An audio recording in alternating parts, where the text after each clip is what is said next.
Oke, jadi selamat datang teman-teman ya di acara malam hari ini.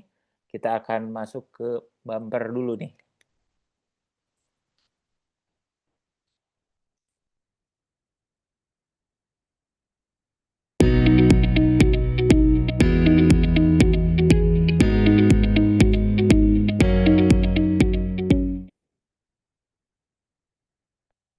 Oke, langsung kita akan masuk itu tadi bumpernya ya. Nah, kita akan sekarang ke lagu Tanah Air dulu ya mungkin ya, Teh Anggi ya.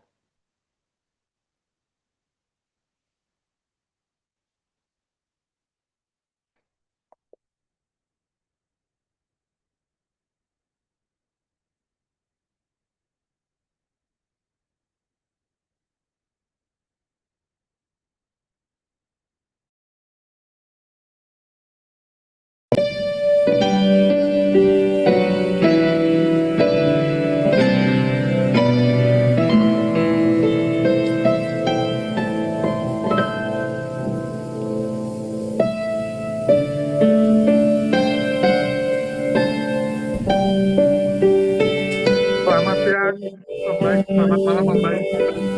Tanah air, Sukses selalu ya. ku tidak kulupakan, kan terkenang selama hidupku. Biarpun saya pergi jauh, tidak akan hilang dari kalbu. Tanahku yang ku cintai, engkau ku hargai.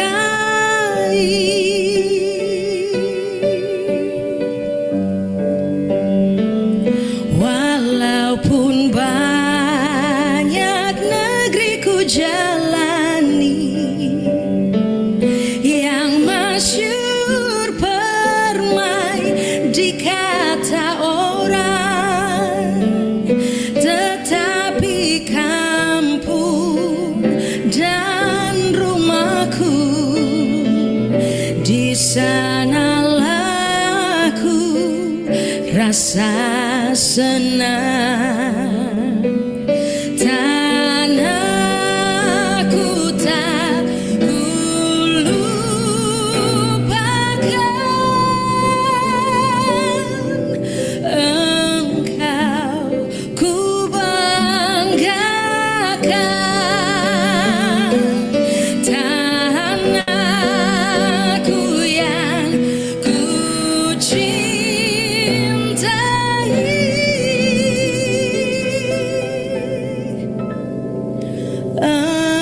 engkau ku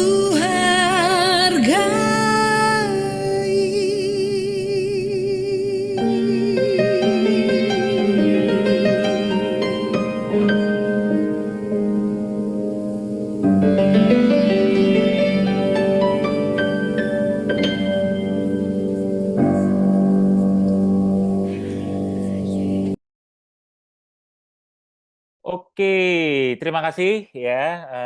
Itu ada lantunan Tanah Airku dari Dewi Guna ya yang menyanyikannya. Dan saya sebelum ini Kang ini ingin menyapa ada kayaknya special group of people nih ya di sini ada tulisannya angkatan 94 nih kayaknya. Boleh boleh boleh share sedikit nggak ini kayaknya teman-temannya Kang Bayu yang ada di sini nih. Boleh boleh boleh say 1 2 3 ini nggak 1 2 salam-salam dulu dong. Ada siapa aja nih? Kang Kang Hari Bayu, ada siapa aja Kang di sana Kang? ada Bapak Salomo. Waduh, oke. Ada Halo Kang. Halo, saya Dewan, Kang Bayu. Dewan Gubernur Bank Indonesia. Luar biasa. Ini Dewan Auditor dari Ernst Young. Dari Dewan Auditor dari Ernst EY. Luar biasa, luar biasa. Saya pegawai rendahan swasta aja. Dewan Gubernur Philip Morris. Oke. Oke, Gitu. Siap. nuhun ya Kang Hari ya. Sip, Siap. apa namanya? Oke, kita akan mulai ya Kang. Oke, terima kasih banyak teman-teman. Ya ini karena Kang Bayu yang akan menjadi narasumber untuk kita di malam hari ini dari angkatan 94 juga. Jadi hari ini kita akan bahas mengenai portofolio global strategi cerdas investasi internasional. Ya, saya ingin memperkenalkan pembicara malam hari ini yaitu Kang Tri Gunawan Bayu Aji. Ya, sekarang jadi senior manager group corporate finance di AD Ports Abu Dhabi di Uni Emirat Arab ya. Sekarang mungkin udah hampir jam 5 nih di Abu Dhabi kayaknya ya Kang Bayu ya. Jadi Kang Bayu ini adalah salah satu expert untuk financial modeling ya. Jadi nanti teman-teman bisa ngobrol juga karena Kang Bayu tadi seperti Bu Nani cerita di sini banyak teman-teman mahasiswa juga yang akan ada di sini nanti mungkin bisa ngobrol juga. Kang Bayu ini banyak sekali pengalamannya, sempat di Hutchison cukup lama, di Coca-Cola juga sempat lama, ya bahkan mulai dari trainee kalau saya lihat dan di beberapa perusahaan konsultan keuangan. Terus sudah gitu banyak apa namanya mendirikan juga Essence Consulting ya, Kang ya. Kalau nggak salah kalau saya lihat dari sini. Terus sudah gitu beliau MBA di PPMA, terus sudah gitu angkatan 94 gitu. Nanti mungkin Kang Bayu silahkan juga untuk memperkenalkan diri. Jadi di saat ini kita akan banyak diskusi mengenai investasi internasional. Jadi investment bukan hanya di sini aja, ya, bukannya di Indonesia, tapi kalau di luar negeri itu seperti kayak gimana sih? Terus udah gitu mungkin resikonya seperti gimana, apa aja trennya seperti kayak gimana, dan kita akan bisa banyak ngobrol di sini. Nah, untuk teman-teman, biar bisa lebih efisien ya diskusinya, kalau misalnya teman-teman ada pertanyaan, boleh langsung share juga nanti di chat ya. Nanti kita akan pilih dan sambil jalan nanti kita akan ngobrol-ngobrol dengan Kang Bayu untuk bisa menjawab pertanyaan-pertanyaan dari teman-teman biar kita bisa diskusi. Sip, untuk itu kita persilahkan Kang Bayu. Ya, silakan Kang Bayu. Ya, terima kasih Kang Edwin. Assalamualaikum teman-teman. Terima kasih sudah bergabung di ngobrol-ngobrol atau webinar hari ini ya. Jadi terima kasih untuk kesempatannya. Suara saya jelas kan ya? Clear. Clear ya. Ya, jadi sekarang saya di Abu Dhabi Port ya. Jadi sudah tahu dari 2018 sebelum saya ke Abu Dhabi Port. Dulu saya pernah di Coca-Cola, seperti Kang Edwin ceritakan, kemudian pernah di Hutchison, dan juga habis itu saya sempat bikin perusahaan sendiri, bikin ngasih training. Waktu itu saya jadi sering ngajar di beberapa tempat, itu in-house dan juga public. Ya, waktu itu in-house sering di Bank Indonesia, ada Pak Atan ya di AK94 ya, yang kebetulan juga waktu itu banyak bantu saya untuk bisa masuk ke Bank Indonesia. Waktu itu saya banyak ngajar mengenai Excel, dashboard, dan juga financial modeling. Ya, jadi sebagai background aja yang mungkin waktu saya bergabung di Abu Dhabi Port ya, saya belum pernah kerja di luar negeri. Nggak apa-apa ya sedikit cerita gitu ya biar Boleh dapat banget Kang, ini justru aja. kita pengen tahu dulu. Ya. Nah itu kemudian saya waktu itu punya bisnis sendiri. Saya juga jalanin training, mungkin udah 5.000 orang yang ikut training atau mungkin lebih ya, saya nggak menghitung. Tapi kemudian saya ada tawaran untuk kerja di Abu Dhabi. Ya waktu itu saya pikir-pikir, oh bolehlah untuk coba-coba. Saya mau bikin tambah-tambah inilah ya, tambah-tambah kredensial bahwa saya pernah kerja di luar negeri. Kemudian saya bisa kasih, pada saat itu saya membesarkan konsultan dan training saya, dan saya bisa bilang bahwa oh saya pernah case-nya seperti ini, ngerjain di luar negeri dan lain-lain. Karena waktu itu yang jadi kendala waktu saya di Indonesia adalah saya banyak ngerjain case, tapi memang yang maksudnya investment case, tapi memang waktu itu adalah kita terbatas dengan limitasi kita ya, karena begitu nyampe nilai tertentu harus dilakukan oleh headquarters ya, oleh pusat. Nah yang terjadi adalah saya kemudian pindah ke Abu Dhabi. Nah sekarang yang saya lakukan adalah saya dari pihak headquarters dan banyak melakukan investment ya. Nah, mungkin saya share dulu sedikit di slide-nya ya. Nanti saya ada banyak halaman slide, tapi nggak saya share semua. Ya, nanti PDF-nya akan saya share, Kang Edwin bisa share. Nah, ini seperti tadi judulnya adalah seperti ini, Global Portfolio untuk strategis atau international investment. Ya, nah sekarang yang terjadi ya, mungkin setelah ada COVID dan lain-lain ini berubah. Ya, Bapak Ibu tahu berubah dan ini dipengaruhi oleh geopolitical ketidakpastian geopolitik. Ya, di sini banyak konflik regional, terutama di daerah kami ya, misalnya di daerah Middle East. Ya, pada saat kami mau melakukan investasi, ya di situ ada kami juga melihat beberapa daerah, misalnya kayak di Yaman, di apa namanya di Suriah, di Irak dan lain-lain ya. Nah itu yang paling saya takut adalah kalau saya disuruh dikirim ke sana untuk review ininya lapangannya ya pada saat dikirim misalnya mau dikirim ke Irak kita harus pakai semua peralatan ya dikawal oleh tentara dan lain-lain. Ya, kemudian juga ada beberapa investasi yang kami harus datang ke sana misalnya harus ke India atau apa. Nah, beberapa orang yang mungkin antara Pakistan dan India bermasalah ya, jadi mereka nggak boleh masuk. Nah, saya yang harus mewakili ini cuma gambaran aja, maksud saya di geopolitik itu pengaruh.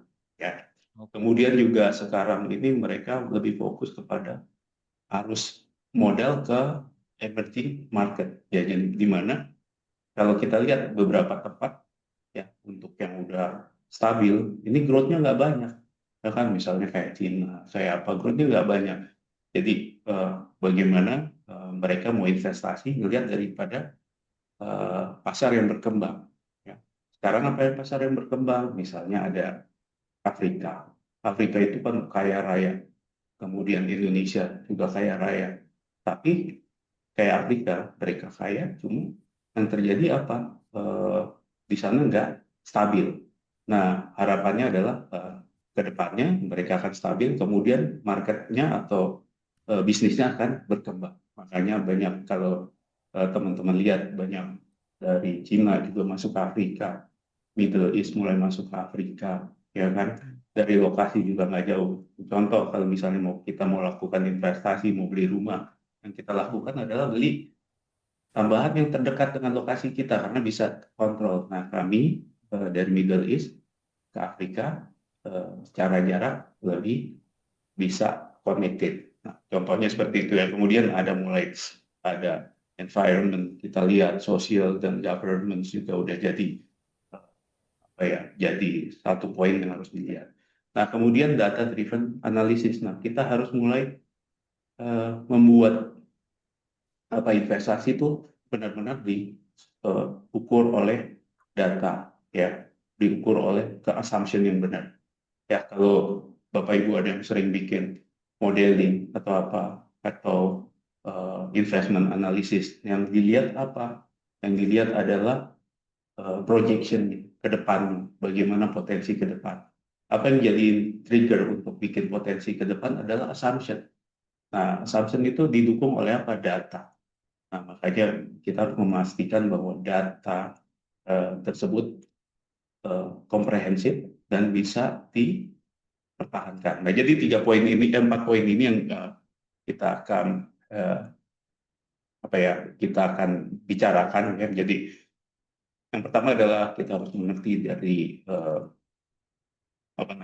tren pasar global ya, di mana internasional investasi sekarang mulai melihat konteks dari geopolitik, kemudian kerangka analisis proyek. Nanti jadi bagaimana sih kita mau mengevaluasi investasi lintas antar negara, bagaimana melihat risk-nya, bagaimana melihat harder rate-nya. Ya kalau dulu saya waktu di Indonesia mau melakukan investasi, saya nggak melihat multi risk-nya.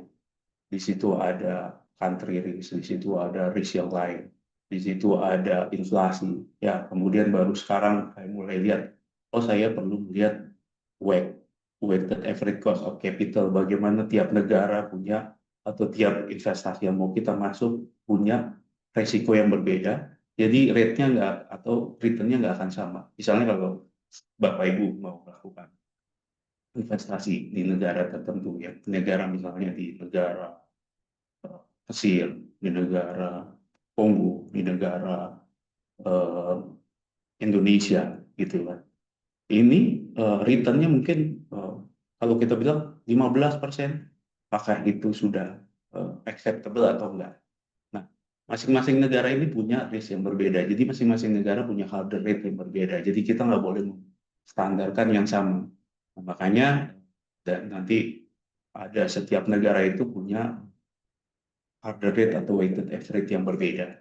Ya kan? Jadi weighted average cost of capital yang berbeda. Jadi hal ini penting terutama pada saat kita mau masuk ke investasi. Tapi juga sekali lagi kita nggak bisa semata-mata menggunakan hurdle rate atau weight dari country tersebut.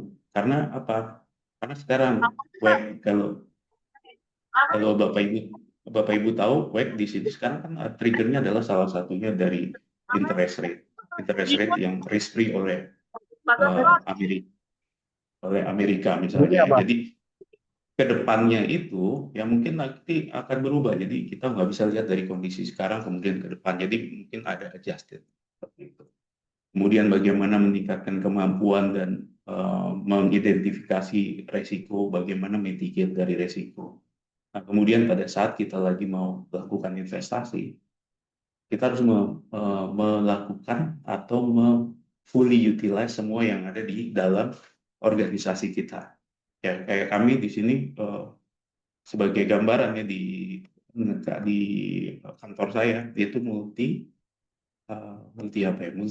etnis dan dari berbagai macam negara. Kita punya, saya pernah dengar ada sekitar mungkin di atas 50 negara ya yang ada di kami ya. Jadi itu juga sebagai gambaran ya di Abu Dhabi ada atau di UAE itu ada 10 juta orang. Kemudian ada 6 juta atau mungkin lebih adalah pendatang ekspat ya. Jadi seperti itu gambarannya. Nah, kemudian kita harus melakukan cross functional di sini kita. Makanya banyak waktu saya bergabung di sini, kita diambil waktu itu dari berbagai macam negara yang punya background, misalnya kayak ada business development, dia punya background pengembangan bisnis di Asia Tengah, ada business development, orang ini punya kemampuan atau pengembangan bisnis di Afrika, ya. Kemudian ada juga yang di Indonesia, kita juga punya satu orang, karena waktu itu kita ada mau masuk ke Indonesia, ada beberapa proyek, tapi nanti saya ceritain, ternyata nggak jadi, karena sekali lagi ada unsur culture, multicultural yang berpengaruh dalam investasi. Jadi nggak cuma sekedar uang, nggak sekedar return, tapi ada unsur-unsur seperti itu. Terutama kita orang Asia, ya, orang Asia di Middle East, mereka kan sangat trust sama orang. Begitu udah pegang trust-nya, kemudian berubah, mau return-nya berapa persen, tapi dia hilang trust-nya, nggak jadi investasi. Contohnya seperti itu. Ya, kalau ada pertanyaan bisa langsung ditanyakan, Kang Edwin atau teman-teman. Ya, jadi itu gambaran saya cerita-cerita aja sih seperti itu. Iya. Ya. Sip. Kang Bayu sedikit aja sebelum lanjut lagi ya. Ini menarik sekali Kang Bayu tadi cerita Kang Bayu sampai perlu pergi ke beberapa daerah yang mungkin nggak terlalu familiar ya, kayak tadi ke Irak untuk melihat investment bentuknya. Jadi boleh cerita sedikit lagi nggak Kang? Seberapa penting sih understanding atau misalnya sampai kita ngelihat benar-benar bentuk investasinya, baik itu untuk personal investment kita di luar negeri atau ya untuk organization gitu. Betul. Ya, jadi kayak gini ya, misalnya pada saat kita mau terima suatu bisnis idea, yang kita terima kan gambarnya aja, fotonya aja, ya. Kemudian kelihatannya dari fotonya juga beberapa sudut nggak dilihatkan, misalnya bagian ini, bagian ini yang ada yang ditawarkan. Kita nggak lihat bagian belakangnya apa. Oh, ternyata di sebelah sisi sini ada mungkin ada sensitif area atau apa gitu, kita yang nggak bisa lihat juga. Nah, kemudian kita pada saat ke sana lihat aksesnya, aksesnya nggak ada. Kita lihat ke sana, kita dapat feel-nya. Bagaimana truknya, misalnya kami kan di pelabuhan, bagaimana truknya bisa masuk ke daerah situ. Ternyata waktu itu saya pernah ke Timur Leste, ini dulu ya, waktu yang dulu, Timur Leste. Dalam 1 hari saya hitung, truknya cuma 3 atau 4. Nah, gimana kita mau investasi? Tapi memang selalu dibilang bahwa, pada saat mau melakukan itu kan, bangun dulu baru attract. Tapi kalau orang dari bisnisnya, dia mau dapat dulu dong volume-nya berapa. Volume-nya akan mengalir ke sana berapa. Nah, seperti itu sih. Jadi pada saat hal ini, pada saat kita mau melakukan investasi ya, sama orang bisnis development, biasanya kita lihat dulu feel-nya. Tapi saya kan lebih ke finance, jadi nggak perusahaan. Ini banyak orang bisnis development. Tapi pada saat kita sudah mulai mau tingkatnya udah mulai agak serius, nah baru kita mulai masuk ke sana. Lihat, termasuk itu saya datang ke negara, beberapa investasi yang di negara lain, kita langsung lakuin negosiasinya, langsung buka Excel, langsung bikin skenario-nya, langsung bikin deal-nya di situ. Ya, deal-nya maksudnya deal pre ya, sebelum kita ngajuin ke manajemen dan lain-lain, karena kita multi layer untuk approval. Apalagi kalau investasinya besar, sampai ratusan juta dolar, sampai billion dolar atau apa, kan akan seperti itu. Kita punya ada di level investment committee, di level investment committee juga ada G1, G2, G3, kemudian ada board. Kemudian kalau lebih serius lagi ke government, ya, nanti government mulai masuk bersamaan dengan satu paket. Ya, satu paket misalnya dia bawa, saya bisa bawa listriknya, saya bisa bawa ininya, industrial zone, saya bisa bawa apa. Jadi mau dibawa satu paket listrik. Nah, seperti mungkin Cina juga sering melakukan seperti itu kan, ke negara-negara Afrika dia bikin jalan yang terakhir dia bikin. Jadi satu kesatuan, ya, seperti itu. Nah, mungkin juga waktu saya lihat di beberapa tempat, misalnya contohnya di Indonesia, itu ada daerah yang mau kita lihat, ternyata jalannya belum ada, kementeriannya beda, ya kan? Kementeriannya beda. Misalnya kita punya di sini Kementerian Perhubungan, kita punya Kementerian State on Enterprise, kita punya kementerian, ada kementerian ini lagi yang ngebangun tuh apa sih yang dulu Pak itu? Saya lupa kalau di Indonesia deh. PUPR? Yang ngebangun kayak jalan infrastruktur atau apa ya? Saya. PU. Nah, itu. Ternyata harus dilihat sebagai satu kesatuan. Dan ini enggak, misalnya, saya ngebangun di sini, saya belum bisa dapat kepastiannya karena ini beda kementerian.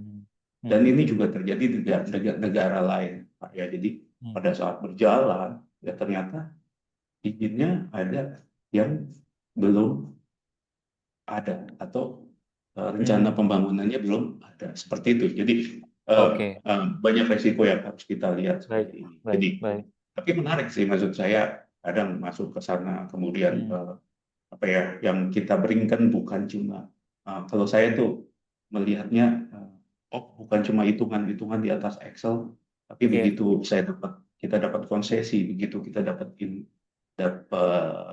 project, ternyata kita bisa kebangun ini lapangan pekerjaan di sana, ya kan? Nanti ada hubungannya, ada hinterlandnya, jadi sekelilingnya bisa ngebangun, mulai ada hotel, mulai ada supporting areanya, mulai ada yang lain-lainnya. Nah, seperti itu. Jadi kita sekali lagi, kalau pelabuhan itu kan pintu dari negara.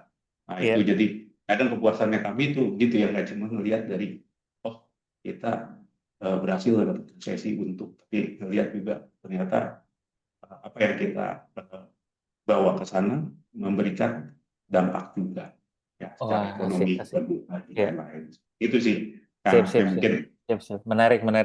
Saya kalau melihat seperti itu, kita ada kepuasannya seperti itu. Mungkin nggak ada, lu nggak dapat bonusnya dari seperti itu. Beda misalnya consulting, dia dapat 2% dari misalnya project atau apa, tapi ya kepuasannya seperti itu. Sip, ya. menarik, Nah, menarik sekali, Kang. Apa namanya? Jadi bikin ada perspektif kita juga. Saya mendapat sedikit learning juga kalau misalnya Kang Bayu tadi cerita. Jadi investment orang juga kalau misalnya invest misalnya ke Indonesia gitu, dia akan melihat dari elemen-elemen yang cukup komprehensif ya, bukan hanya dari on paper aja, lihat semuanya, terus udah gitu elemennya. Sip. Thank you Kang Bayu, silakan Kang. Kita lanjut dulu. betul. Nah, sekarang strategic real sector juga ini kan kita global capital flow-nya yang kami kan saya di real sector. Jadi kayak di company kami itu ada beberapa cluster, ada cluster untuk pelabuhan, yang ada cluster untuk industrial zone, ada cluster untuk maritime seperti punya kapal, ada cluster untuk digital, ada cluster untuk logistik. Jadi kita satu integrated logistik ya. Jadi begitu kita bawa ke satu daerah, kita juga lihat holistik. Maksudnya holistik adalah, oh saya nggak bisa masuk ke satu tempat cuma berdasarkan pelabuhannya aja. Apa sih yang bisa kita bawa dari sini juga, yang expertise kita yang bisa kita bawa ke sana. Jadi pada saat melihat seperti itu, kita bisa lihat gabungan antara supporting dan juga di sini kebetulan kan saya tuh kayak di BUMN ya kerja untuk pemerintah. Jadi kita bisa bawa yang lain, kita bisa bawa APNOK, bisa bawa Mubadala, bisa bawa yang lain seperti itu. Jadi bagaimana bisa membuat satu investasi itu nggak cuma satu bagian. Nah itu kelebihannya kalau mungkin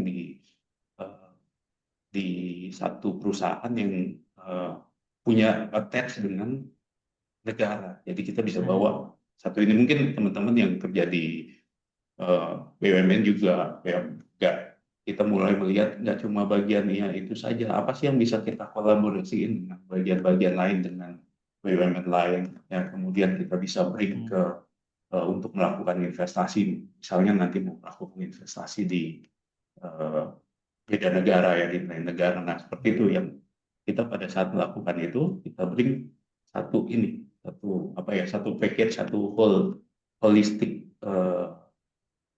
paket untuk ditawarkan ke sana. Ya, makanya pada saat tadi saya bilang, oh kita lihat ada IRR, ada return-nya berapa. Tapi kemudian pada saat kita mentok di satu angka, kita kemudian mulai lihat, oh apa sih yang bisa disupporting, oh kapal apa yang bisa dipakai di sana, industrial zone apa yang dipakai di sana, dan lain-lain. Ya. Kemudian bagaimana bisa di-attach dengan bisnis kita, bagaimana bisa dikoneksi dengan jalur pelayaran kita, lain-lain. Seperti itu. Nah, sekarang yang jadi fokus adalah untuk pertama di Middle East adalah negara-negara yang sedang berkembang. Ya, projection-nya di atas 5%. Contohnya misalnya India, antara 6-7%, Vietnam, Bangladesh, Indonesia juga. Indonesia beberapa kali. Waktu itu 3 kali ke Indonesia, lihat juga waktu itu juga sempat nemenin aja Pak, karena ada Pak Menteri ke sini, ikut nemenin ya, pakai baju batik biar kelihatan ada orang Indonesia gitu aja. Nah, seperti itu deh. Nah, terus kemudian sebelum itu mungkin sebagai ini Pak ya, sebagai tambahan untuk teman-teman kan ada yang mahasiswa di sini ya. Ada bagusnya kalau bisa menguasai satu bahasa lain selain bahasa Inggris ya. Nah ini pada saat waktu kami masuk ke Afrika, ya, pasar Afrika, di sana bahasanya Prancis. Contoh ya, nah, kita sendiri, saya sendiri kan orang finance ya, nggak tahu bahasa Prancis dan lain-lain. Waktu itu kita ketemu sama kementeriannya mereka menterinya datang ke sini.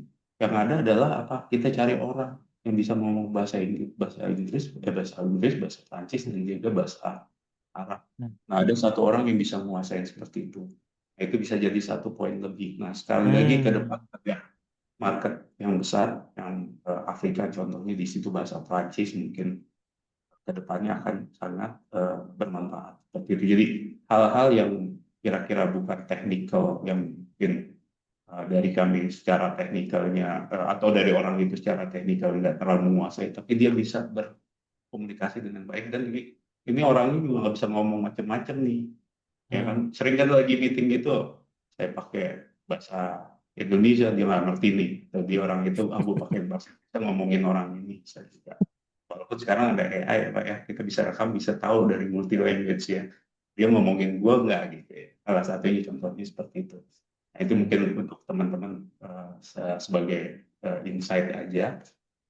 Kemudian kita juga menggunakan ini nih Pak, pada saat kita masuk ke suatu negara ya, kalau kita full pakai equity kita akan resikonya akan berat dan lain-lain. Mulailah kita pakai katalis, pakai bank dan lain-lain, karena mungkin nanti kontrolnya atau bagian-bagian tertentu akan jadi sulit ya, maksudnya akan ada kontrol juga dari mereka ya kan. Dan tapi di satu pihak ya, kita bisa melihat lagi, mendouble check. Saya ada satu proyek Pak, 2 tahun dengan bank nggak beres-beres sampai sekarang. Ya, kita udah bikin apa-apa, ternyata mereka again ngambil lagi dari market study-nya, diulang lagi, dari apa diulang, karena mereka mau memastikan bahwa kita punya dana untuk bayar mereka, dan itu apa yang kita jual kan adalah janji ke depan ya, janji ke depan dengan assumption apa ya. Kalau makanya Excel itu kan bisa jadi Excel magic, berubah apa jadi berubah angkanya. Nah, tapi masing-masing angka itu harus dicek, harus dipastikan bahwa angka tersebut memang reliable dan memang berasal dari studi yang benar, bukan dari desktop studi yang kita lakukan. Ya, kalau misalnya, nah banyak gini Pak, kemudian ada juga kenapa kita pakai mereka, pakai third party dan lain-lain, karena ini tuh coba Bapak Ibu kan banyak yang kerja di perusahaan, apa yang terjadi di push political, wah pokoknya lo harus approve ini. Di sini mungkin kelihatannya cuma finance, angka, masukin angka, kemudian keluar gimana. Ya. Nanti yang sign off siapa? Yang sign off kita. Ya. Ada internal audit, ada government, ada apa, dan lain-lain. Ya, waktu di Indonesia aja, waktu perpanjangan konsesi, waktu di Tanjung Priok, kami sempat dipanggil sama DPR. Saya ikut duduk di situ, panggil. Yang ditanya malah, kenapa kamu pakai diskon rate-nya segini? Ya kan, diskon rate itu kan kalau kita sebagai buyer atau sebagai maunya rendah, maunya tinggi ya, karena ada risiko, jadi otomatis valuation-nya akan rendah. Dari mereka maunya rendah, biar valuation-nya tinggi. Contohnya seperti itu. Nah, ini dapat diskon rate aja lewat, atau WACC ini lewat konsultan dan lain-lain. Nah, makanya kita beruntung bahwa WACC itu kita pakai consulting, jadi bukan berasal sembarangan angka dari kami. Ya, walaupun 1%, 2%, 0, berapa, tapi kalau ke nilai proyek yang besar itu bisa puluhan atau mungkin ratusan juta dolar, seperti itu. Ya. Nah, sampai waktu itu kami, ini sedikit cerita ya, waktu itu sampai kami dipanggil sana, dipermasalahkan masalah seperti itu ya. Nah, jadi maksud saya, walaupun angka, jadi kita harus hati-hati, nggak bisa cuman angka sekian persen kemudian kita masukin tanpa ada supporting, tanpa ada apa ya, pendukungnya yang jelas, misalnya dari segi resiko dan lain-lain. Ya, seperti itu. Kalau ada pertanyaan Kang Edwin atau yang lain, mungkin bisa ditanyakan sebelum ada lanjut. Sip. Ini ada nih Kang Ogi, mau nanya. Kang Ogi mau langsung tanya atau ini dulu? Di chat dulu mau langsung tanya? Boleh Ya, langsung tanya Kang boleh. Ogi. Silakan. Kang Bayu, salam kenal Kang. Saya Ogi 2001. Ya ini mungkin off topic ya, nggak terlalu off topic sih. Minta saran sebetulnya, ini kan kebetulan saya itu kan awalnya karir 14 tahun di bukan non financial banget sih, saya di IT audit sebetulnya. Banyak di JRC lah gitu ya. Nah, sekarang ini saya merasa masih menjadi non financial person sebetulnya. Nah, cuman sekarang kan saya udah mulai kecemplung di project-project yang financial advisory ya. Kang Bayunya. Sekarang banyak di antara eh, ruang lingkupnya itu melibatkan financial model gitu ya. Jadi eh, ini kan saya selalu tertarik eh, apa istilahnya tuh kemampuan-kemampuan yang ini ya, yang hard skill gitu. Dan saya ngerasa financial model ini bisa ngebuka ke banyak hal gitu ya. Bisa bisa kayak eh, bisa ngasih insight yang besar nih untuk pekerjaan-pekerjaan seperti terutama di apa visibility study, kemudian untuk yang perencanaan bisnis plan segala macam gitu ya. Termasuk juga untuk due deal. Nah, minta sarannya gini sih Kang. Kalau untuk orang-orang seperti saya nih, eh, sebaiknya jalurnya seperti apa? Apakah yang umum aja saya ikut kelas gitu ya, courses, atau saya atau mungkin formatnya seperti apa yang paling pas gitu?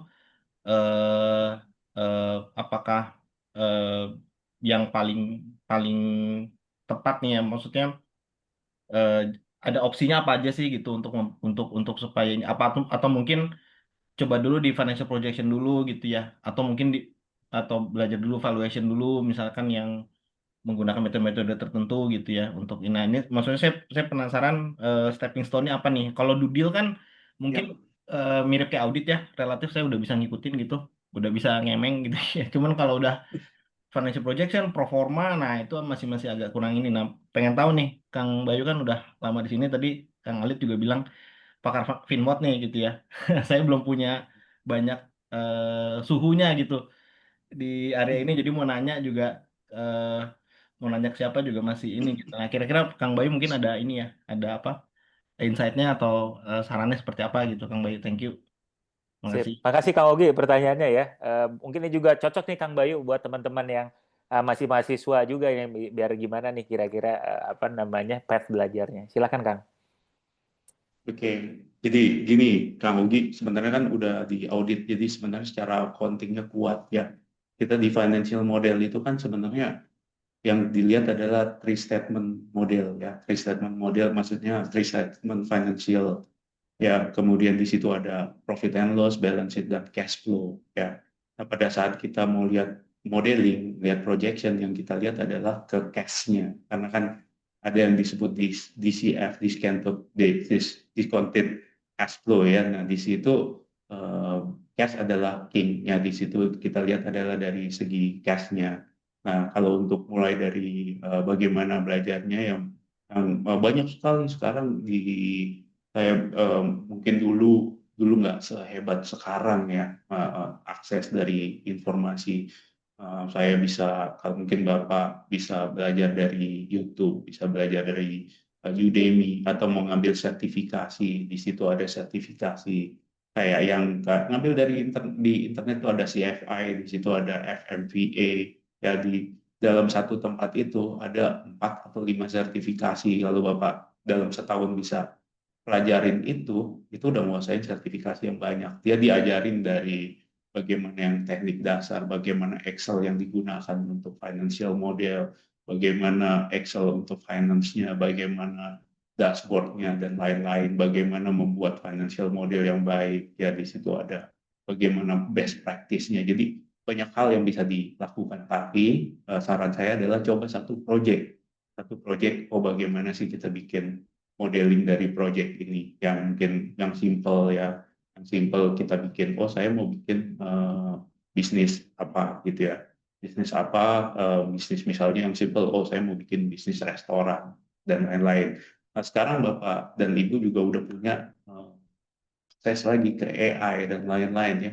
Sekarang saya begitu mau melakukan meeting atau melakukan bisnis baru, karena kita kan bisnis lainnya banyak, ada bisnis masuk ke bisnis lain yang baru, misalnya ada logistik, misalnya ada jalan tol juga kita masuk ya seperti itu.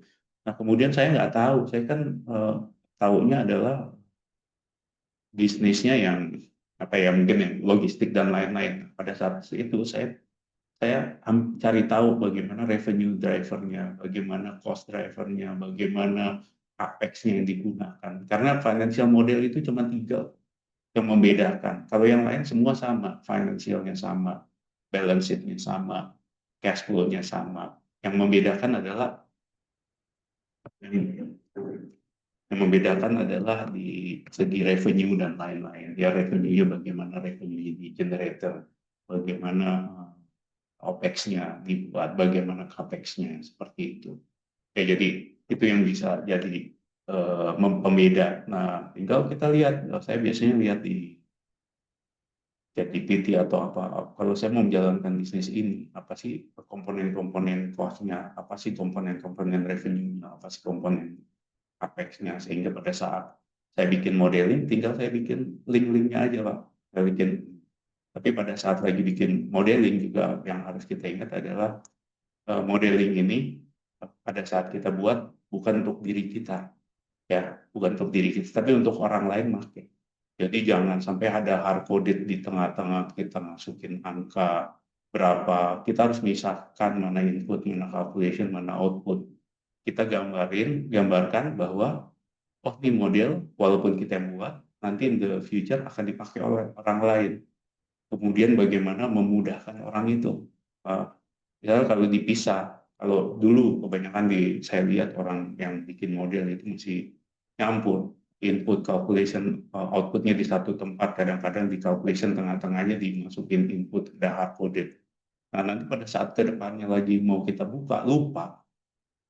Nah seperti itu sih seperti yang bisa kita buat. Jadi maksudnya ada hal yang simple, ya itu kan hal yang simple. Jadi kita harus memastikan bahwa kita bisa mau pada saat buka filenya lagi udah lama. Saya di sini mungkin udah ribuan kali bikin financial model, jadi begitu buka lagi lupa. Nah kalau kita punya modelnya itu bisa easy to trace, kemudian apa namanya juga gampang dimengerti, orang lihat juga langsung mengerti. Mungkin hal yang simple kayak bikin color coding aja bisa bikin kita bisa tahu mana input, mana calculation, mana output. Jadi pada saat kita ngisi bagian inputnya yang warna apa, bagian calculation warna apa. Jadi itu seperti itu. Jadi pada saat kita usahakan buat itu bukan untuk diri kita, tapi untuk dipakai oleh orang lain. Nanti terus jangan lupa juga kita lakukan stress testing, kemudian sensitivity analisisnya, skenario analisis ya, karena begitu terus pada saat lagi kita mau kasih ke manajemen nggak usah terlalu banyak modelnya, maksudnya mereka kan waktunya terbatas, mereka nggak akan tahu mau lihat semua modelingnya dari detail atau apa, mereka cuma mau lihat outputnya, skenario nya apa ya. Kalau bisa namanya elevated slide ya. Jadi bayangkan kalau misalnya kita lagi naik lift cuma berapa 1 menit, tapi kita bisa explain semua. Nah, itu dia, dan one pages tapi bisa ngasih tahu informasi. Seperti itu, Kang Ugi. Jadi kalau mau mulai ini ya, saya rasa sih Kang Ugi juga udah sebenarnya secara knowledge dan lain-lain udah tahu, cuma masalah hard skill di ini kebiasaan. Kan sekali lagi skill itu adalah karena diulang-ulang, bukan karena kita ini tapi pernah coba kemudian diulang, kebiasaan. Teman-teman juga yang di mahasiswa mungkin bisa mulai melihat seperti itu. Siap, nuhun, Kang Ya. Bayu, Kang Ebin, Kalau saya di kembalikan. Terima kasih. Ya. Oke, Ya. Kang Ogi, thank you. Makasih Kang Bayu. Kang Bayu, kini udah mulai ada beberapa teman lain yang mau nanya lewat chat. Kang Bayu mau lanjut dulu atau mau jawab dulu nih? Boleh jawab. Jawab dulu ya, nggak apa-apa ya. Nanti boleh kita ini. Ada Kang Hasan Basri, mau langsung nanya, Kang? Bentar, ini saya cek dulu Kang Hasan Basri. Ada mau langsung nanya? Kalau nggak aku bacain aja ya. Ini di sini. Selamat malam. Mau nanya guidance untuk tax implication dan currency exchange effect-nya seperti apa? Gitu. Ini dari Kang Hasan Basri nih. Silahkan Kang. Ya. Guidance Nah, ini tax implication dan currency exchange effect. Ya, kalau di currency ya pasti kan kita lihat nih ada currency yang berpengaruh. Misalnya kalau terutama di pelabuhan atau apa ya, di situ kita lihat bahwa kalau kita mau melakukan investasi, kita sangat berharap bahwa revenue-nya itu dalam US dollar. Kemudian OPEX-nya mungkin bisa local currency karena US dollar cenderung stabil, mereka punya inflasi yang berbeda. Nah, biasanya apa yang terjadi adalah kita juga harus lakukan perkiraan nih.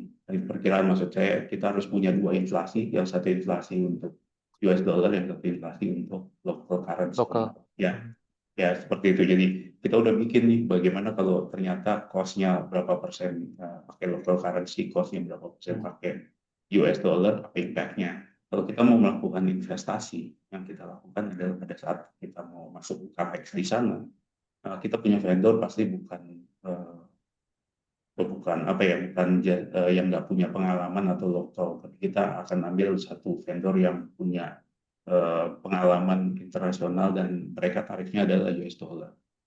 Kemudian kalau di OPEX, nah itu OPEX adalah salah satu yang kita bisa lakukan dapat saving. Kenapa? Karena OPEX-nya dalam bentuk local currency, di mana nilai dolarnya akan cenderung naik dan otomatis cost-nya jadi turun kan secara US dollar. Itu. Nah, kalau tax sendiri di sini ada dua tax yang kita lihat, ada tax dari corporate-nya, kemudian ada tax repatriation-nya, di mana kita ada tax untuk withholding tax pada saat dividennya ditarik seperti itu. Mungkin itu pengaruhnya sih. Cuma sebagai gambaran kita di sini juga baru mulai tahun lalu mulai ada tax-nya corporate antara 9 sampai 15%. Nah, tapi mohon doa nih teman-teman biar untuk personal nggak ada tax sampai sekarang. Kalau sekarang yang ada mulai company, saya takutnya mulai ada company terus mulai ini personal. Jangan ada. Nah itu dia salah satunya itu. Nah jadi ada tax seperti itu. Tapi biasanya pada saat lagi mau investasi juga ada banyak lagi Pak, ada tax holiday. Ya, ada apa namanya untuk customnya juga dihilangkan.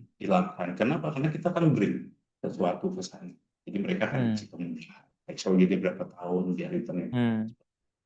Ada unsur seperti itu. Iya. Karena beberapa saya sering lihat aja sih. Sorry, kalau personal itu tax masih zero atau masih di Middle East masih zero. Jadi kayak di Saudi, Qatar. Ya, tapi VAT ada. Baik. VAT ada lumayan 5%. Ya. Baik. Sip. Nah, ini mungkin nyambung nih Kang Bayu sama berikutnya ya. Boleh share preferensi investor Abu Dhabi seperti apa? Preferensi investor Abu Dhabi ya. Sektor industrinya, terus udah gitu.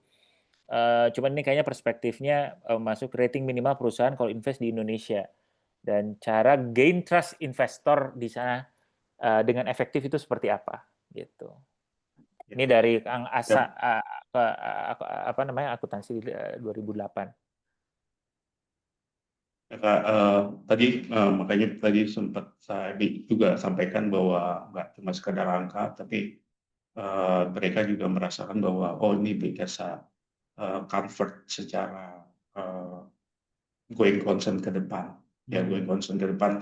Saya pernah nggak punya pengalaman waktu dulu di sana di Indonesia kita udah dapat ininya, ternyata izinnya lama. Izinnya ada lama, tapi sekarang saya yakin bisa lebih cepat ya. Izinnya lama. Dari positif ya Kang Bayu. Kalau time itu kan time sensitif banget ya. Kita mau masuk ke sana, kemudian masuk ke industrinya ternyata delay dan lain-lain. Kalau kita mau masuk ke sana ternyata jalan aksesnya nggak ada. Kita mau masuk ke sana ternyata kita harus di-link lagi dengan kementerian lain atau lain, departemen lain. Nah ini dia. Kalau bisa tuh mereka udah kasih satu paket, kita akan kasih gini, kita akan langsung connect hubung dengan ini, kita akan langsung connect, langsung mereka melakukan ini risikonya loh. Tapi ini yang kan kita mitigate. Bagaimana mitigation plan? Jadi mereka udah kasih seperti itu. Jadi ada kenyamanan untuk jangka panjang. Karena sekali lagi kalau investasi terutama infrastruktur ya kan nggak cuma setahun 2 tahun tapi 40 tahun 50 tahun. Kenapa? Karena investasinya besar dan kita nggak bisa langsung hajar ngambil returnnya sebesar-besarnya, nanti logistik jadi tinggi, kemudian yang lain jadi tinggi, jadi yang otomatis akan mempengaruhi harga barang dan lain-lain. Makanya kita jangka panjang dikasihlah konsesi. Nah, waktu contoh di Indonesia adalah konsesi itu disalahkan, wah menjual aset negara, jual apa, padahal kan enggak.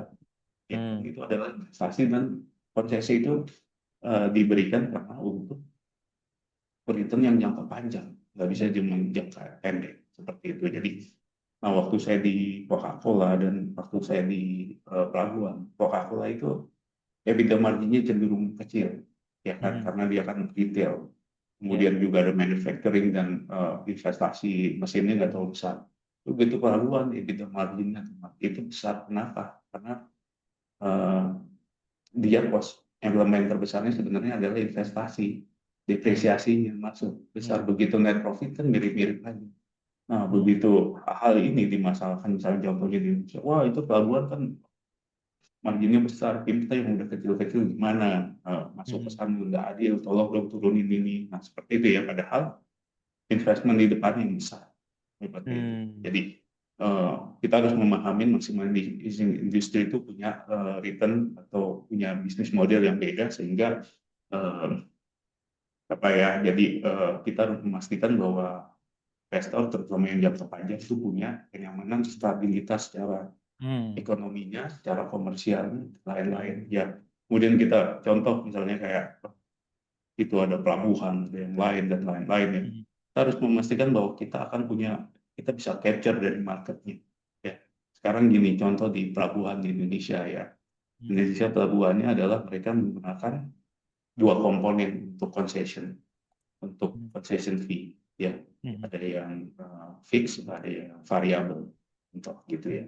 Nah, yang terjadi adalah dia kalau udah komponen fixnya yang gede, ya kan, komponen yang fix yang gede, dia udah nggak mikirin lagi bagaimana mengatur volume ini di pelabuhan itu. Jadi kombinasi-kombinasi seperti ini, misalnya variabel kan tergantung dari jumlah volumenya kan. Kalau volumenya naik, makanya biaya konsesinya juga tinggi. Tapi kalau fix berapapun volumenya, ya ini akan tetap sama. Nah, seperti itu. Jadi bagaimana kalau kita harus bisa lihat dua sisi ini bisa dikombinasikan. Ya, maksudnya nggak cuma sekedar saya mau profitnya yang segini, investor segini. Ya, jadi bisa dikombinasikan, bisa sama-sama nyaman bersama ya kan.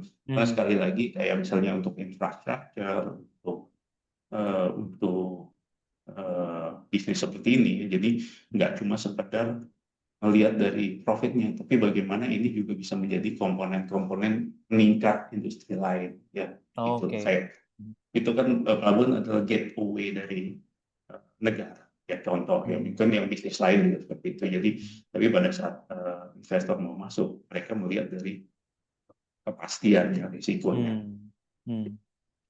Oke. Sip. Thank you, Kang. Jadi ada beberapa elemen yang kita harus lihat dari banyak sisi juga, satu, terus udah gitu long term ya, dan yang tadi yang sangat menarik dari Kang Bayu cerita bahwa kita perlu lihat juga mungkin si investasi ini bukan hanya di situ aja, tapi impact lainnya ya, mungkin dari impact bisnisnya, kalau misalnya negara mungkin impact ke lapangan kerja atau bisnis-bisnis lain yang akan terdampak ya, atau mendapatkan manfaat mungkin dari investasi tersebut. Oke. Betul. Sip.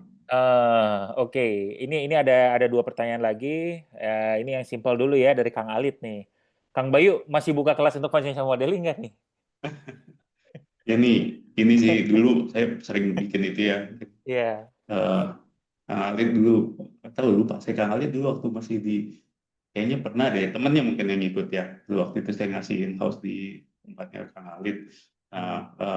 Tapi ya itu sekarang yang jadi masalah adalah ini ya, jarak ya. Maksudnya kalau saya tuh terutama kalau yang financial model itu kan lebih ke teknikal sekali ya. Mereka tuh bisa buka Excel atau apa, jadi saya bisa ngontrol langsung. Tapi kalau misalnya pakai Zoom atau apa, saya nggak tahu nih pada ngerjain atau enggak, atau gimana. Jadi ya seperti itu sih.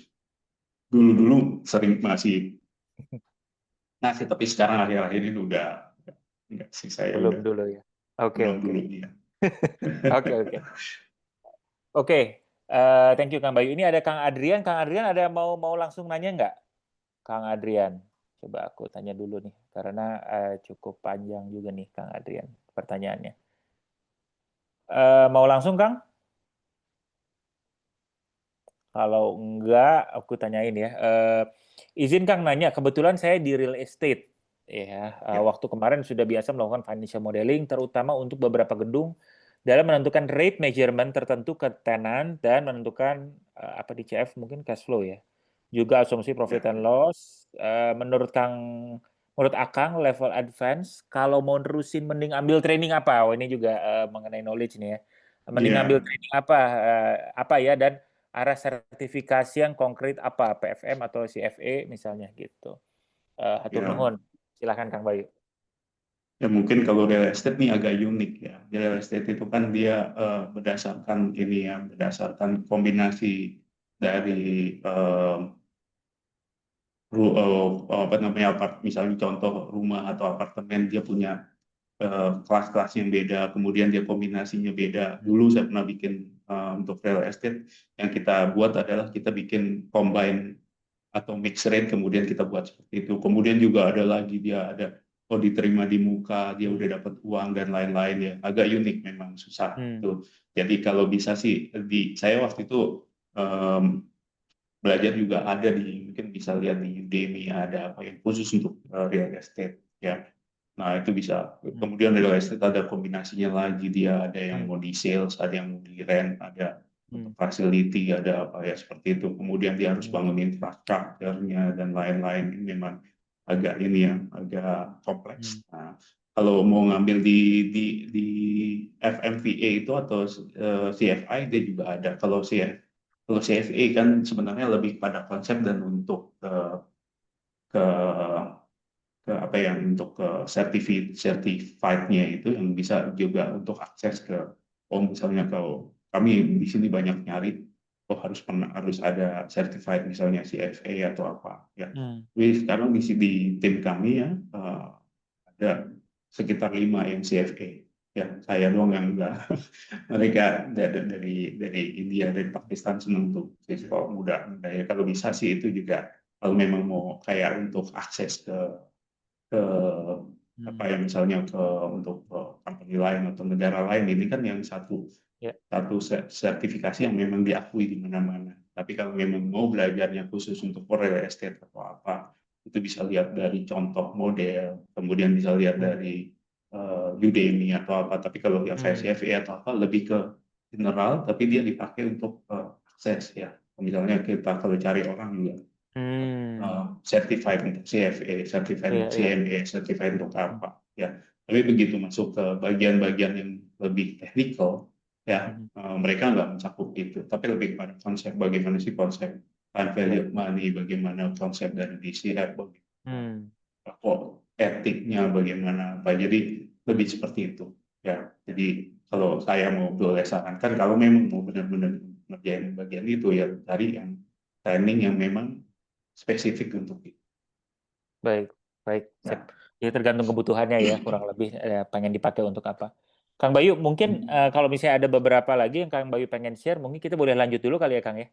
Beberapa boleh ya, tapi ini sebenarnya tadi pas ngobrol sambil capture juga. Sambil cari, oke, nggak apa-apa. Ya, barangkali ada ini, soalnya teman-teman masih juga. Kalau misalnya ada yang mau di-share. Ya, mungkin tadi ya kayak financial model investment assessment project ya. Kita lihat pasti financial modelnya, bagaimana marketnya, ya kan. Kenapa? Karena ini adalah ujung dari revenue, top line-nya kan dari sini, ya kan. Kalau ini udah nggak tercapai, ya udah berantakan semua bisnisnya, ya kan. Kalau nggak ke-capture market demand-nya bagaimana, competition-nya gimana. Sekarang kita masuk ke satu tempat negara tertentu, ya kan. Kita nggak tahu marketnya, ya. Kita nggak tahu marketnya, makanya kita akan butuh orang yang punya kompetensi di sini, yang either kita pakai konsultan atau mungkin orang itu kita hire dan lain-lain, bisa aja seperti itu. Tapi dia punya knowledge dan punya network di situ. ya, karena itu penting. Jadi Oke. kadang terjadi adalah saya lihat di sini, wah ini dulu kan orang kota Alton Pak udah kerja di sini juga. Nah, banyak yang seperti itu. Ini dulu pernah jadi market study, market konsultan kita. Ya besoknya saya lihat udah duduk di lantai lain. Contohnya seperti itu. Jadi kadang kan hal itu penting ya. Jadi terus kemudian secara legal juga harus dipastikan ya. Terutama kita mau memastikan, oh dia nggak punya masalah hukum, dia nggak punya masalah masalah yang kira-kira kedepannya akan berlaku seperti itu. Nah tadi sempat juga dibahas ini kan financial Oh iya, model, betul. apa aja Ya, sih komponen-komponennya, apa kemudian saja? makroekonomiknya juga pengaruhnya apa saja. Ya. Nah tapi sampai sekarang untuk financial model itu saya sih masih pakai yang Excel ya. Kalau kita lihat apa sih yang masih bertahan sampai sekarang, yang masih bertahan sampai dari tahun mungkin saya pakai tahun 97 ya, Excel 97 sampai sekarang masih ada. Ya, Masih kan? Yang kepake ya? lain-lainnya mungkin dulu pernah ada tools lain ya. Saya dulu pernah ingat ada tools orang yang bikin cuma tools untuk bikin chartnya atau apa, sama Excelnya dibeli. Kemudian nggak lama kemudian Excelnya punya kemampuan itu. Jadi kalau bisa teman-teman mulai explore yang mungkin belum terlalu mengutilize Excel dengan benar, bisa mulai cari bagaimana membuat ini. Ya, kalau dulu kenapa saya kasih training itu adalah lebih kepada bagaimana men-speed up pekerjaan dia. Jadi orang-orang yang mengikuti training atau apa itu nggak perlu merasakan berulang kali fail untuk berulang kali mencari itu, tapi langsung dikasih shortcut. Nah, seperti itu ya, maksud saya bisa dicari juga di YouTube, di mana bagaimana bisa membuat shortcut biar kita menguasai hal itu jadi lebih lebih cepat ya. Jadi misalnya formulanya tadinya panjang, if apa ternyata pakai satu formula gitu. Ya, kemudian bagaimana mensimplify formula itu biar mudah di trace. Jadi hal ini pentingnya mungkin dulu orang cuma sering bercanda, mungkin lo belajar kayak gini, nanti juga ke depannya ternyata banyak manfaat nih. Kayak waktu saya ke sini pun yang dilihat dari situ, oh dulu pernah belajar, di financial modelnya kuat, ya, kemudian saya pernah, terus kemudian ada mulai orang pada ngomong, ya maksudnya word of mouth segala kan, yang mulai cerita seperti itu. Udah di sini pun yang maksud saya sampai saya di company ini, karena kita punya kemampuan itu yang selalu dipakai. Ya, saya sedikit share waktu saya ke sana sendiri, maksud saya ke sini, saya belum menguasain, saya belum pernah kerja di luar negeri. Ya. Belum pernah, bahasa Inggris saya pas-pasan juga ya, itu pas-pasan. Tapi saya bisa technicalnya. Jadi semua kan kalau pakai Excel atau apa itu lebih gampang untuk memformulasikan apa-apa. Nah sampai sekarang kalau hampir mungkin dari berapa ratus atau berapa itu sekian, mungkin 80% itu proyeknya saya buat dulu 7 tahun belakang. Jadi kita sekarang mulai ada cluster, mulai ada regional office atau apa mulai membesar, mereka mulai ada orang-orang yang punya kemampuan seperti itu. Tapi saya rasa seorang Indonesia tuh ngulik-nguliknya kan senang, belajarnya itu kelebihannya sih. Ya, kemudian dulu juga senang seperti itu dan punya kemampuan seperti itu. Tapi memang kita harus akuin sih dengan negara-negara lain, mereka tuh kembang-kembangnya banyak, maksud saya dalam bicara banyak berbunga-bunga atau apa kasih seperti itu. Kadang kelihatannya hal kecil diputar-putar kayak susah atau menarik sendiri. Nah, kalau kita kan lebih ke ngerjain seperti apa, seperti gimana. Nah, mungkin juga secara communication skill juga harus disesuaikan ya, di-upgrade lagi ya. Jadi tadi walaupun jadi ada kalau technical ya saya sih melihat ya sampai sekarang sih inilah oke banget. Saya bisa bikin skenario, bisa mau macam-macam seperti apa, sensitivity bisa macam-macam seperti apa dengan menggunakan Excel. Excel yang sama digunakan orang bisa akan lebih baik kalau kita punya penguasaan yang baik juga atau skill yang bagus. Ya, walaupun kayaknya Excel, saya juga pakai Excel, ternyata bisa seperti itu. Nilai dari yang misalnya 1 juta rupiah sampai nilainya triliun atau apa bisa diolah dari Excel. Sip. Gitu. Nah, kemudian ya tadi ya, mungkin tadi saya sempat tunjukkan bahwa ini best practice-nya aja, mungkin nanti Kang Kevin bisa share juga ya nih. Ya nggak apa-apa, nanti best kalau yang practice. ini kita share aja. Thank you Kang. Ya. Kang. Kalau yang Nah, beberapa ini yang seperti ini sih cuma bagaimana memastikan bahwa di modelnya itu. Jadi share modeling, kemudian ini saya compare sama yang lain ya, kelebihannya apa sih? Kalau ini kan kelebihannya dari Excel maximum flexibility. Saya dulu pernah pakai sistem, begitu kita mau rubah sesuatu yang ada adalah kita rubah sesuatu butuh waktu karena kita harus ke konsultan yang merubah macam-macam, tapi pakai Excel tinggal tambahin row, tambahin kolom, jadi bisnis lain baru, bisnis ini yang baru. Nah, itu kelebihannya.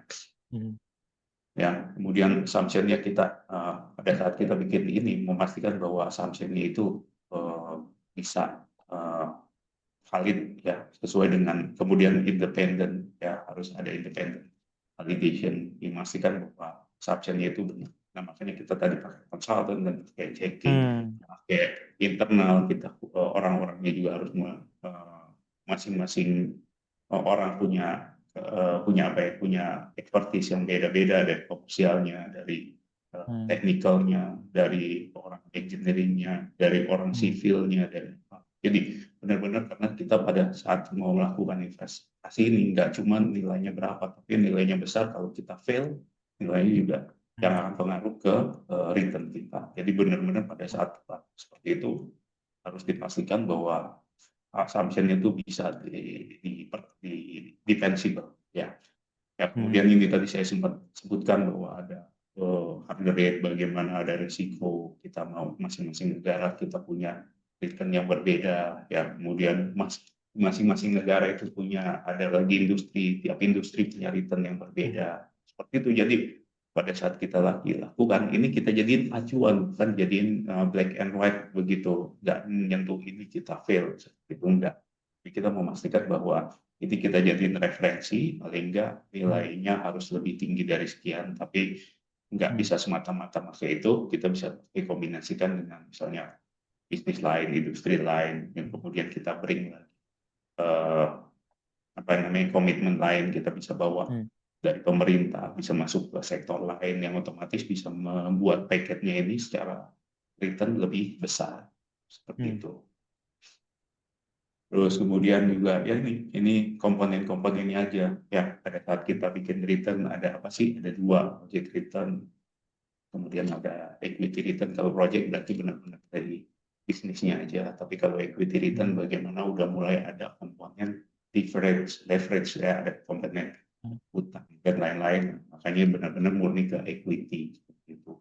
Ya teknikal sih Kang, jadi maksudnya nanti bisa di-share aja nih, tapi lebih siap, nanti kita share aja kalau yang teknikal. Barangkali ada insight dari Kang Bayu. Betul. Nah, kemudian bagaimana yang tadi holistik, kita harus bawa semuanya secara seluruh. Jadi cuma lewat satu sektor, tapi bagaimana sektor-sektor ini bisa saling mensupport. Kayak misalnya contoh, kami punya land bank di sini, land banknya itu seluas negara Singapura. Ya, luasnya 550 km persegi, jadi luasnya seperti itu. Nah, kemudian kita punya land bank di negara lain, bagaimana bisa menghubungkan aset yang kita punya ini dengan aset yang lain. Bukan. Ya, mungkin itu ya Kang ya, kalau ada pertanyaan lain juga mungkin dari segi waktu juga udah ini ya. Oke. Sip. Gak apa-apa Kang, nanti kalau misalnya ini kita bisa share slides-nya. Kalau misalnya menurut Kang Bayu ada yang penting lagi, nanti kita share. Kita nggak apa-apa jadi ke pertanyaan dulu mungkin ya Kang ya? Siap, silahkan. Sip. Ini ada Kang Oki Raditya. Kang Oki mau langsung share? Bertanya di sini? Boleh Pak, izin. Boleh, silakan Kang Oki. Ya, selamat malam Pak Bayu, Pak Edwin, terima kasih.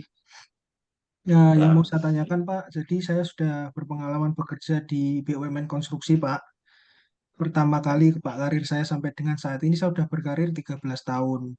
Dulu salah satu murid Pak Bayu di pelatihan Excel Pak, Advance Excel di Jakarta. Oh iya, Nah, ya. yang ingin saya tanyakan Pak, yang sekarang kan ada pergeseran ya Pak. Kalau dulu kan job desk saya itu kan finance, tax, kemudian accounting, kemudian saat ini saya jadi manajer di salah satu proyek BUMN konstruksi Pak.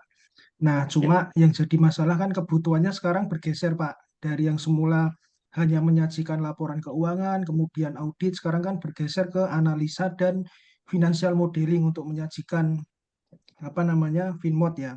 Nah, saat ini cuma pekerjaan saya itu ngerasa stuck, Pak, karena saya nggak berhubungan sama hal-hal yang berkaitan dengan financial model. Nah, saran dari Pak Bayu itu sebaiknya saya resign, pindah pekerjaan yang berhubungan dengan financial model, atau saya tetap di stay di perusahaan ini, tapi dengan mengikuti pelatihan atau mengambil sertifikasi, Pak. Seperti itu. Karena memang terus terang kalau melihat tren kan di konstruksi, karena memang kebijakan pemerintah saat ini mengurangi pembangunan ya Pak, ada efisiensi. Jadi perusahaan kami juga secara produksi nilai nilai kontraknya banyak yang turun Pak. Seperti itu. Terima kasih. Ya, mungkin apa ya, maksud saya kayak begitu menguasai financial model atau menguasain maksudnya project finance atau project modeling ya, itu bisa juga jadi akses untuk ke berbagai macam industri ya. Maksud saya di waktu saya kan industrinya pernah di retail, pernah di manufacturing, dan juga pernah di pelabuhan, logistik, dan lain-lain yang konsepnya akan sama. Jadi sebenarnya Hoki ada kalau udah pernah ngerjain modeling dan lain-lain, ya. Kalau salah di infrastruktur kan, yang mungkin jalan tol dan lain-lain, konsepnya sama di revenue-nya, kemudian di capex-nya, kemudian di opex-nya. Nah, baru masuk ke pengembangannya, mungkin ke financing-nya bagaimana. Kalau di modeling itu kan sebenarnya kita mau dapetin return yang terbaik dengan cara financial engineering. Misalnya apa? Kita mau lihat dari segi assumption-nya bagaimana proyeknya. Kalaupun kita mau mulai melihat dari segi equity return-nya bagaimana mencari financing yang paling murah dan lain-lain.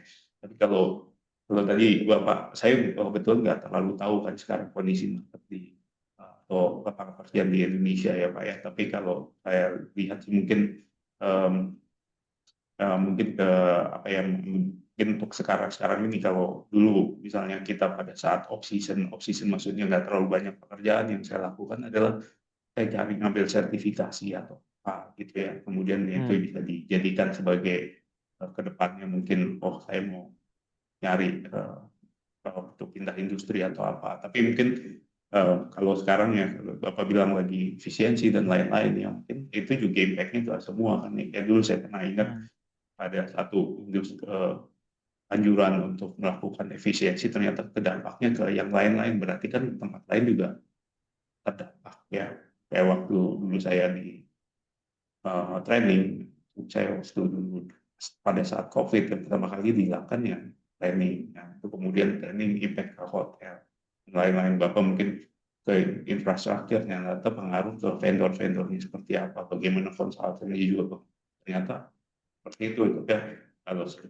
Kalau untuk segi itu mungkin teman-teman yang di Indonesia lebih paham seperti itu. Tapi kalau saya lihat sih ya mungkin ya seperti tadi, mengambil sertifikasi, coba ambil sertifikasi yang secara internasional diakui ya, yang bisa dijadikan sebagai poin mungkin nanti mulai ke market di luar negeri, mulai lihat ekspor di mana ya. Terus saya sih sebenarnya sekali lagi saya sampaikan bahwa orang Indonesia itu jago-jago, pintar-pintar ya. Saya lihat orang-orang di sini ya, kebanyakan apa ya, teknikalnya kalah sama orang Indonesia. Cuma ngomongnya aja pintar. Ya, mungkin Pak Edwin juga di sana ya, tapi memang seperti itu ya. Asal mau coba mulai lihat-lihat di pasar yang lebih global atau apa, yang mulai lihat di LinkedIn, mulai lihat di apa ya, mulai dilihat lagi mana yang sesuai dengan knowledge, sesuai dengan skill kita. Hmm. Ya, banyak teman-teman kami yang kalau di sini banyak kan orang-orang minyak yang Hmm. di Abu Dhabi, jadi kita tapi kalau industri lain ya kebetulan kalau finance itu kan lebih ke apa ya, finance itu ada macam-macam kan, ada financial accounting, ada financial ada management accounting, ada kemudian corporate finance, ada tax-nya, ada treasury dan lain-lain. Nah, Hmm. kalau kalau memang mau pengembangan ya, misalnya lebih ke dekat dengan manajemen ya, otomatis kita harus yang berurusan dengan future, ya kan, maksud saya berurusan dengan Hmm. future atau mau investasi.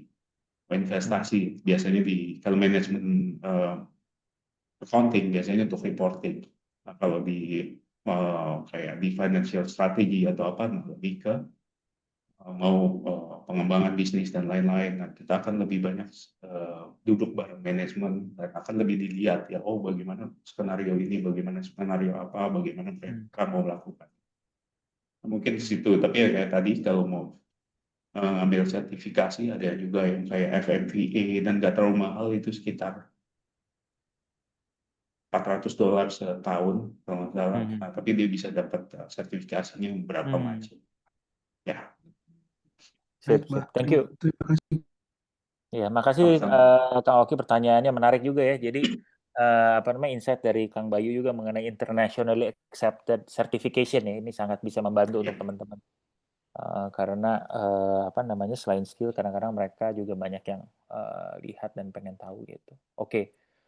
Kita mungkin belum ada pertanyaan lanjutan nih Kang Bayu. Kang Bayu ada lagi yang apa namanya, dari presentasinya atau beberapa apa namanya, highlights yang mungkin kita perlu tahu Kang, Ya. sebelum kalau misalnya belum ada lagi mungkin kita akan tutup dulu sesi Ya, kali ini. ini kayak apa namanya, kayak contoh yang pada saat lagi kita mau bikin proposal ya, contoh Ya. proposal ya. Hmm. Karena proposal itu kan kekuatan dari satu proyek untuk mau melakukan investment ya. Nah, kita harus memastikan bahwa ini proposalnya itu udah meng-capture berbagai macam aspek ya, misalnya di awal ya, sekali lagi mereka punya waktu kan nggak banyak, begitu Ya. melakukan investasi dia ngelihat halaman pertama, begitu halaman 1 dan 2 dia udah tahu poin-poinnya, nah, ini akan memudahkan dia ke depannya. Kemudian kita harus memastikan bahwa semua informasinya tuh tercapture, misalnya dari segi marketnya, dari segi teknikalnya, kemudian dari segi resikonya, bagaimana resikonya itu bisa dimitigate ya. Kemudian kita lihat finansialnya, dari finansial ada apa aja, ada skenario-nya, ada worst-nya, kemudian sensitivity, bagaimana apabila volume nggak tercapai, apa impact-nya, bagaimana apabila cost-nya tiba-tiba naik, bagaimana impact-nya, bagaimana apabila capex-nya naik, bagaimana impact-nya, seperti itu. Jadi karena kita ngomong bukan sesuatu yang pasti, kita ngomong sesuatu yang ke depannya itu bisa terjadi fluktuasi, terutama di keadaan di internasional ya, di mana satu negara mungkin bisa ada dampak pergantian rezim, ini bisa berubah, pergantian apa namanya, ternyata ada impact dari regional, ada perang, ternyata ada apa, yang nggak usah begitu. Kalau kita mau bermain saham aja sekarang, bermain saham aja, kita nggak fundamental dan lain-lain udah jadi hilang. Kita lihat apa sekarang, malah pengaruh dari market sentiment aja, kelihat ada berita apa, geser ke sini, lihat apa, geser ke sini, lihat mana. Jadi semua pada berantakan, kita juga bingung lihatnya. Nah, maksud saya dari sini adalah hal ke depan adalah nggak pasti ya. Kemudian kayak waktu itu COVID, ada kami waktu itu kebetulan pada saat COVID malah mendapatkan apa ya, rezeki, karena rezeki harusnya bukan rezeki, karena kita ada beberapa fasilitas kayak warehouse kita akan dipakai oleh pemerintah, karena mereka mau memastikan semua apa namanya, semua bahan baku bisa terjamin untuk negara. Kemudian kita jadi hub untuk vaksin, jadi semua vaksin ke Middle East, ke tempat kita.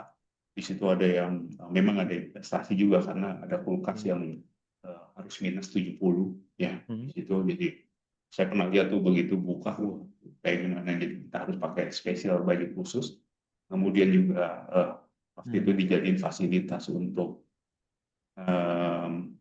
tempat vaksin, ya, beberapa cruise terminal dibuka jadi vaksin karena nggak ada turis yang datang. Kemudian ada tempat apa namanya, tempat kayak untuk apa ya, rehabilitasi apa namanya dulu. Nah itu Iya, mereka di situ. apa namanya, kayak isolasi ya, Ya, isolasi ya, mandiri atau apa seperti ya? itu nanti dipakai. Jadi maksud saya ke depan atau kita nggak pernah tahu apa yang terjadi, nah, makanya hal ini penting nih pada saat kita bikin sensitivity-nya, kemudian skenario-nya, worst-nya seperti apa. Kalau worst kan untuk menunjuk, oh worst-worst-nya begini loh ada. Ya, kemudian ya contohnya seperti itu ya. Kemudian yang di finansialnya kita harus kasih informasinya ya. Tapi yang pasti kita menjual adalah bukan menjual angkanya, tapi kita menjual story. Gimana story-nya itu kita bercerita ke orang, oh ini proyeknya bagus loh. Kita harus ceritain, oh saya punya proyek ini, saya ceritain di bagian resiko saya begini, oh saya ceritain di bagian volume saya begini, saya ceritain di teknikalnya begini. Kayak jadi bercerita orang loh, seperti itu. Setelah selesai tahu, oh ini loh bisnisnya ini dari cerita orang ini adalah seperti ini. Tapi yang penting adalah itu di halaman 1 atau 2 sudah oke.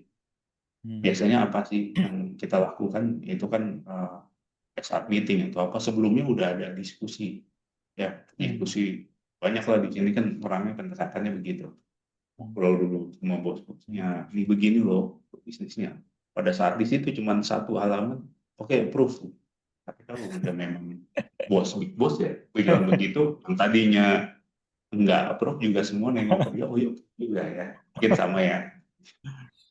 Nah tapi maksudnya kenapa dia bisa approve?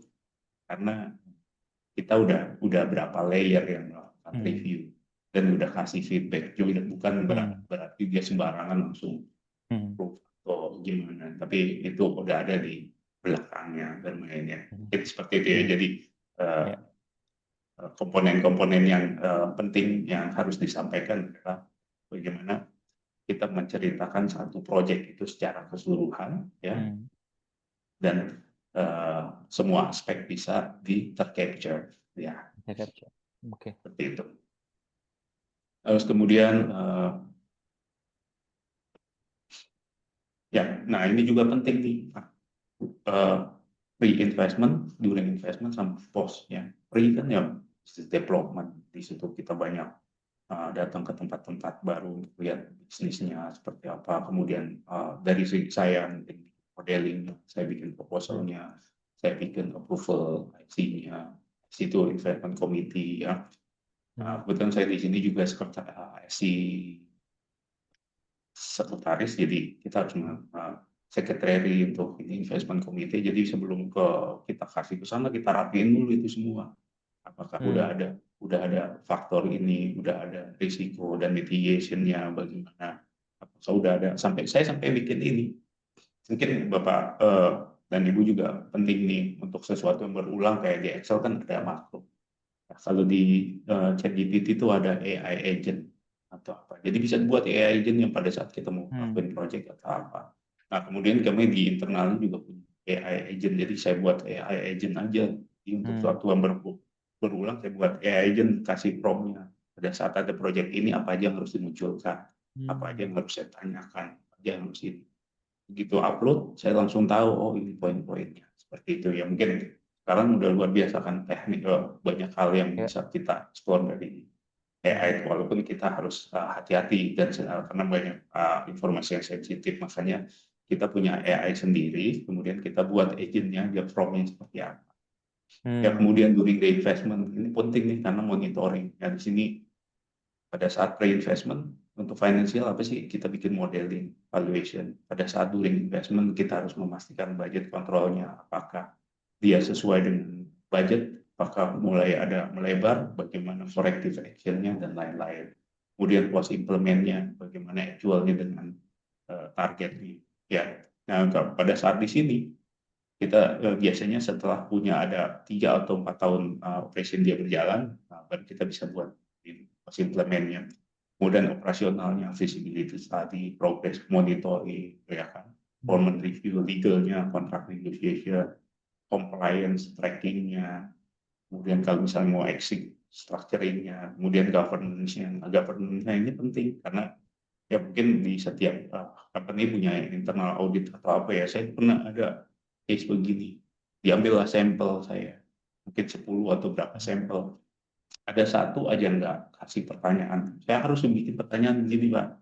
Setiap proposal yang masuk ke saya harus semuanya saya buat minute-nya, harus semua buat ini. Sekarang 3 tahun atau 4 tahun saya punya proposal yang masuk ke saya dan harus saya review itu ada 1.200 ya.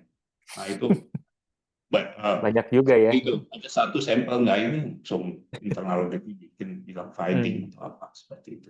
Jadi kita harus memastikan bahwa semua ini, makanya sekarang ini yang kita bisa utilize adalah ya salah satunya adalah AI ya, karena itu kan mesin learning ya, kita tidur mesinnya masih belajar, diisi lagi sama orang lain untuk belajar. Seperti itu, jadi kita bisa mengutilize.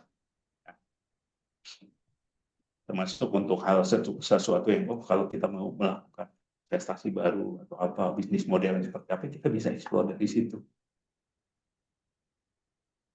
Nah ini tadi saya sempat sebutkan bahwa kita mau fully utilize orang-orang ada yang di internal company, misalnya ada orang technical, development, operation, finance, legal dan lain-lain.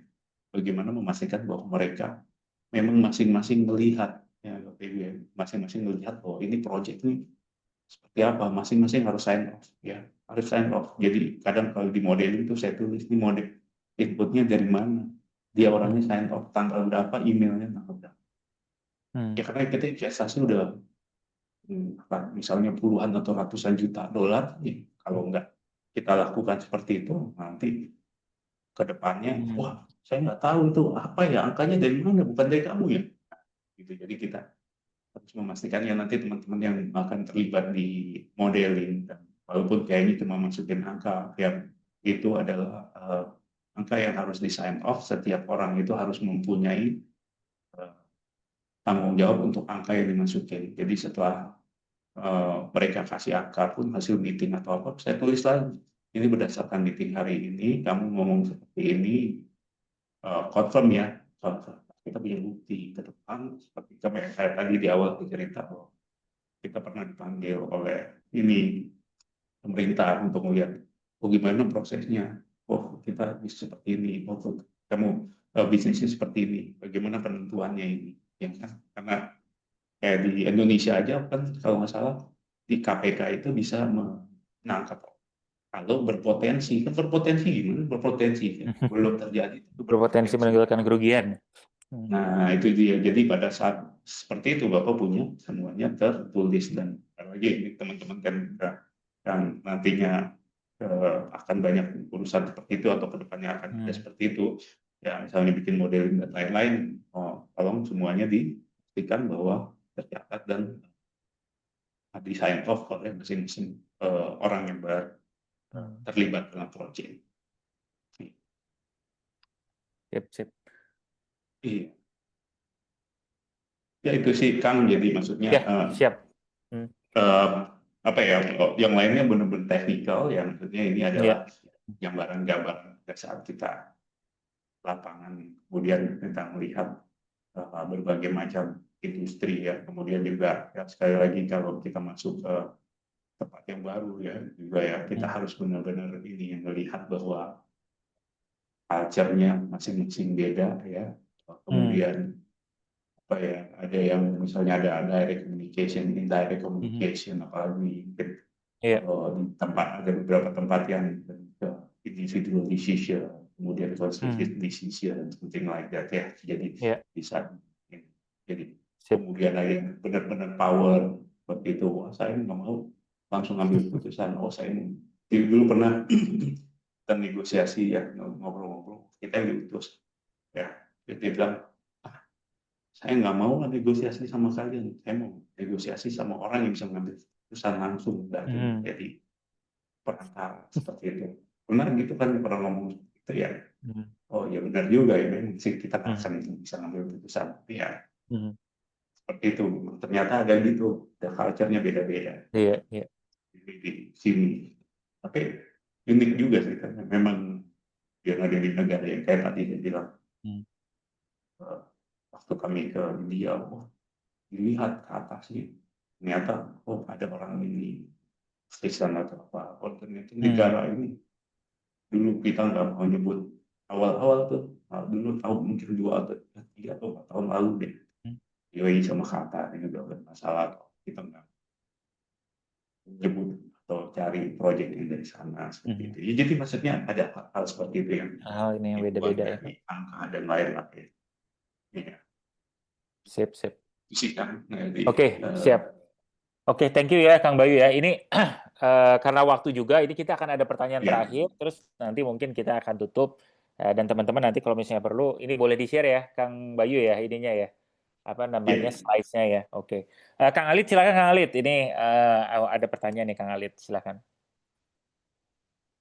Siap. Ini pertanyaan Kang Bayu, apa kabar? Baik.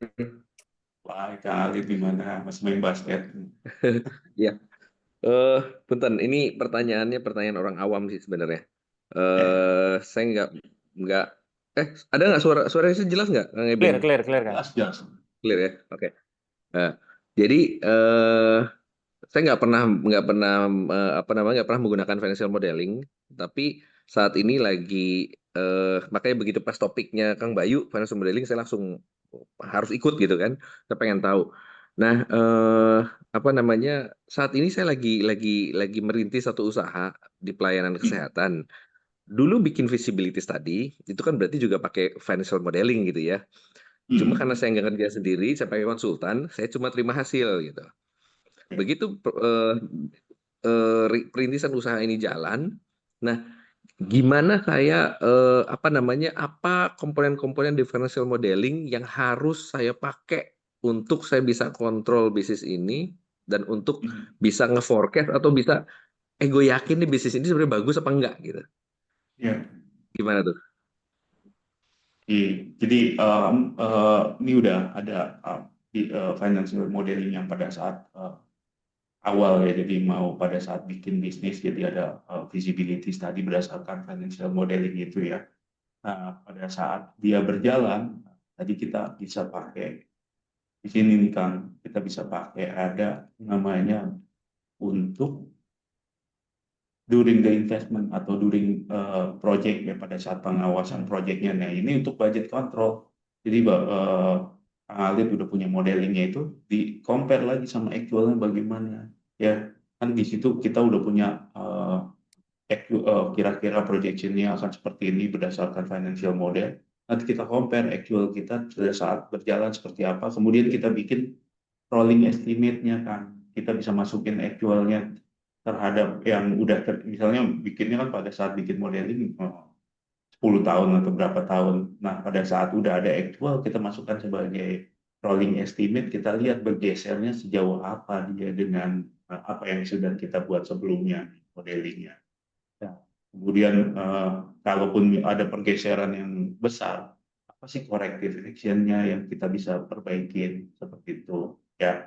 Kemudian jadi kalau di financial model itu ada financial model pada saat untuk investment analysis, financial model untuk budget control, atau kita lihat untuk reporting ya, kita bisa ambil bagian-bagian dari financial model tersebut, misalnya tahun sekian revenue-nya berapa, kita compare sama actual. Nah kemudian yang ketiga adalah untuk misalnya financial model yang setelah rolling estimate itu, misalnya mau valuation apa, misalnya saya mau punya rencana ke depan, mau cari partner, cari apa, nah ini bisa pengembangannya dari situ ya. Jadi bisa 3 item itu, tapi yang sekarang yang Kak Alit lihat adalah lebih kepada selama berjalan, nanti compare dengan apa yang sudah ada pada saat dibuat, pada saat investment analysis itu dilakukan atau pre-implementation-nya ya, seperti itu kan. Tapi terus kemudian ya baru kita lihat item by item, mungkin kan pada saat bikin modeling dengan actual akan berbeda itemnya. ternyata bergesernya banyak, ternyata komponen cost-nya lebih banyak, ternyata komponen revenue-nya ada tambahan, ternyata seperti ini. Nah, tapi kita bisa ambil dari revenue bottom line-nya seperti berapa, dari OPEX bottom line-nya berapa, dari EBITDA-nya kita lihat bottom line-nya berapa. Kenapa EBITDA? Saya ngomong EBITDA adalah EBITDA itu lebih ke proxy dari cash flow, ya kan? Proxy dari cash flow. Kalau EBIT ada apa? Unsur depreciation. Depreciation kan cash, non cash item. Nah, EBITDA adalah yang udah komponen dari proxy dari cash flow. Seperti itu. Jadi bisa model yang lama kan bisa dijadiin untuk patokan aja sih, untuk biar budget kontrol. Sip, sip, sip. Oke, jadi bisa jadi baseline ya, Kang Bayu ya, dari apa yang sudah ada ya ininya ya, si financial model sebelumnya. Oke. Terima kasih Kang Bayu. Banyak sekali yang apa namanya, kita bisa ngobrol-ngobrol banyak ya akhirnya. Senang sekali, hatur nuhun ya, karena tadi juga banyak teman-teman yang nanya, terus begitu sessionnya juga bisa. Nah sebelum kita foto dulu ya kayaknya ya, kita foto dulu sebentar nih. Kita Kang Bayu boleh stop share dulu, kita foto bareng-bareng. Untuk teman-teman yang bisa foto, mari kita foto. Kalau yang nggak bisa juga nggak apa-apa. Kita coba ya, lihat, sip. Oke, kalau yang mau foto, kita foto dulu. Apa namanya, sekarang, ya mungkin kita hitung 1, 2, 3 ya. Oke, 1, 2, 3, sekali dulu. Oke, sebentar, tunggu dulu teman-teman. Satu lagi, 1, 2, 3. Sip, oke. Sip. Terima kasih sekali lagi ya Kang Bayu, apa namanya, banyak insight-nya. Saya beberapa pengen meng-highlight beberapa ya point of view saya dari beberapa yang Kang Bayu tadi share. Saya jadi malah berpikir, oh ini ternyata investment untuk kalau misalnya di luar negeri, bagaimana kita menginvest, tapi juga bagaimana orang melihat kalau misalnya mau invest di Indonesia gitu. Jadi itu point of view yang menarik ya buat saya. Terus sudah gitu, apa namanya, ada beberapa Kang Bayu menekankan apa ya, mungkin semacam simplicity atau summary ya di dalam komunikasi maupun dalam presentasi gitu. Jadi ketika presentasi part pertama, part kedua itu bisa apa namanya, halaman satu, halaman keduanya harus benar-benar solid sehingga dia itu akan mungkin menentukan untuk orang akan lihat ke halaman-halaman berikutnya. Begitu juga dengan storytelling-nya gitu ya, gimana kita dalam waktu yang cukup singkat kita bisa menceritakan sebenarnya kerangka dari mungkin apa proyek kita itu seperti apa, itu menarik. Dan saya mungkin sebagai orang yang senang people and organization, HR, Kang Bayu banyak sekali mengemphasize mengenai capability ya. Tadi bahas banyak mengenai Excel dan pentingnya itu. Terus sudah gitu bahasa, kalau bisa ada bahasa lain selain bahasa Inggris gitu ya. Jadi internationally accepted certification gitu. Jadi untuk teman-teman yang sekarang tertarik untuk financial modeling, ini banyak sekali elemen capability yang teman-teman bisa dapat. Oke, mungkin itu dulu. Sekali lagi terima kasih banyak Kang Bayu. Ya, nanti kita bertemu lagi. Terima kasih semua. Atur nuhun. Terima kasih banyak juga teman-teman semua yang sudah hadir di sini. Bu Nani terutama untuk teman-teman yang udah ikut juga di sini. Apa namanya, udah hadir, nanti kita ngobrol-ngobrol lagi di kesempatan berikutnya. Baik, terima kasih. Selamat malam. Assalamualaikum warahmatullahi wabarakatuh. Waalaikumsalam warahmatullahi. Terima kasih. Mangga. Turun Kang Ebin, Kang Bayu. Mangga, sama-sama.